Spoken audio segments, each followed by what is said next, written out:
All right, let's dive right in. If you're a chemical engineering student, you know fluid mechanics is a huge part of your world.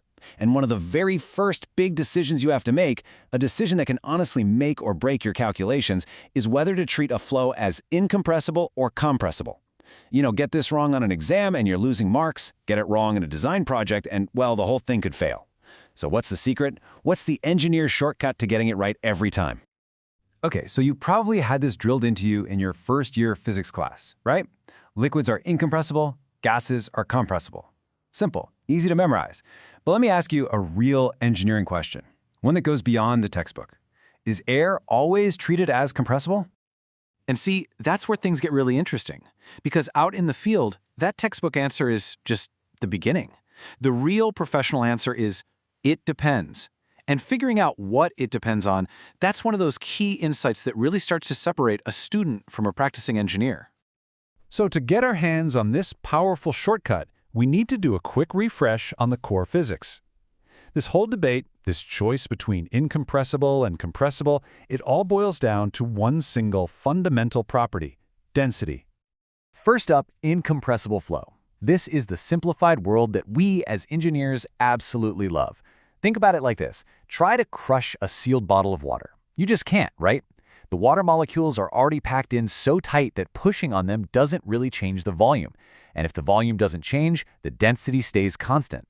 That means we can just plug in a single number for density, which, believe me, makes the math so much friendlier. Now, compressible flow is a whole different beast. This is the default reality for gases.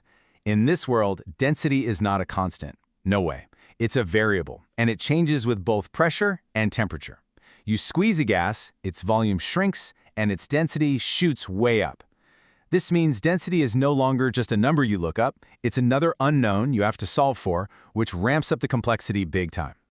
So here's the bottom line, the big choice you're making. When you assume a flow is incompressible, you're making a massive simplification.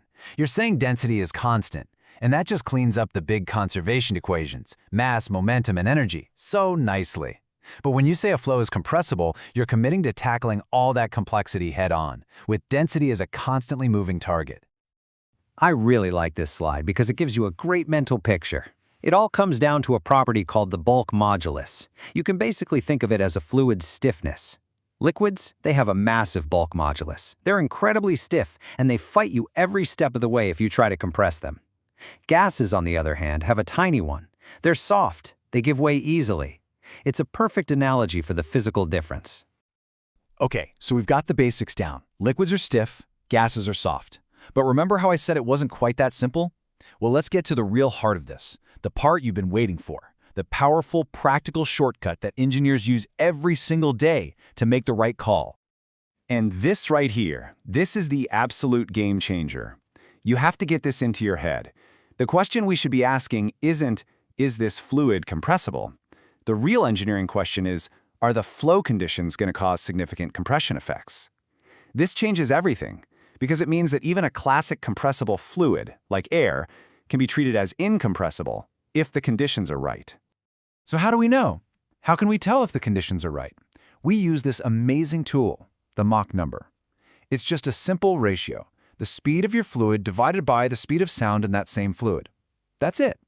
But this one simple, dimensionless number is our ultimate diagnostic tool. It tells us instantly which path to take, the easy one or the hard one. And this is the magic number, 0.3. This one little value is the critical threshold. It is the bright, shining line that separates the simple engineering world from the complex one. If you take one thing away from this, burn this number into your brain. The rule itself is just beautifully simple. First thing you do is calculate the Mach number for whatever you're working on. If that number comes out to be less than 0.3, it turns out that the density of the fluid is only going to change by less than 5%. And in engineering, an error that small is almost always totally acceptable. So we can safely ignore it, call the flow incompressible, and save ourselves a mountain of work. But the second that Mach number hits 0.3 or goes higher, those density changes become way too big to ignore. You have no choice. You have to use the full compressible flow equations. Okay, enough with the theory. Let's take this rule and see how it works in the real world. Let's look at some classic scenarios that you, as a chemical engineer, are definitely going to run into.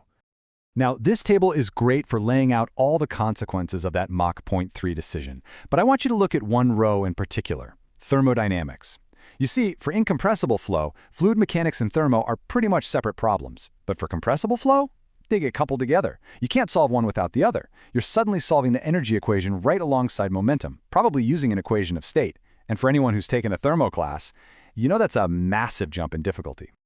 Here is your absolute bread and butter chemical engineering problem. You're pumping some liquid through a pipe in a plant. The velocity is low, it's a liquid, it is deeply, deeply incompressible. You just assume density is constant from the inlet to the outlet. It's a safe, powerful simplification that lets you use straightforward tools like the Darcy-Weisbach equation to figure out your pressure drop. Simple, clean, effective. Now let's do a complete 180. Picture high-pressure steam just blasting through a turbine to generate electricity. As that steam expands and accelerates to insane speeds, its density plummets. If you even tried to model this as an incompressible flow, your calculation for how much power that turbine can generate wouldn't just be a little off, it would be complete garbage. Here, compressibility isn't just a detail, it's the entire reason the machine works.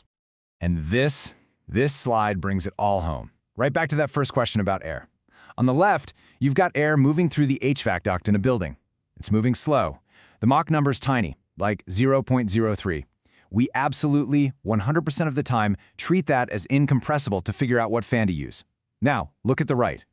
It's the exact same air, up at high altitude, flowing over the wing of a fighter jet. Now the Mach number is way above 1. It's a highly compressible flow, creating shock waves. Same fluid, folks, radically different flow conditions, and a completely different set of physics. It all comes back to the Mach number.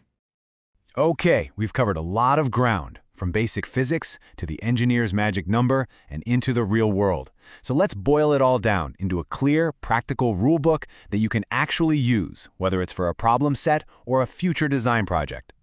Here it is, your new cheat sheet for fluid dynamics. For any problem involving a gas, your very first move is always to check the Mach number. If it's under 0.3, just make your life easier and assume it's incompressible. For pretty much any liquid you'll ever encounter, you can just safely assume it's incompressible right from the start.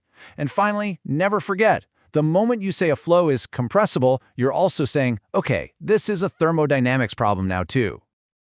So there you have it, that Mach 0.3 rule. It's more than just a number. It's a perfect example of the whole engineering mindset.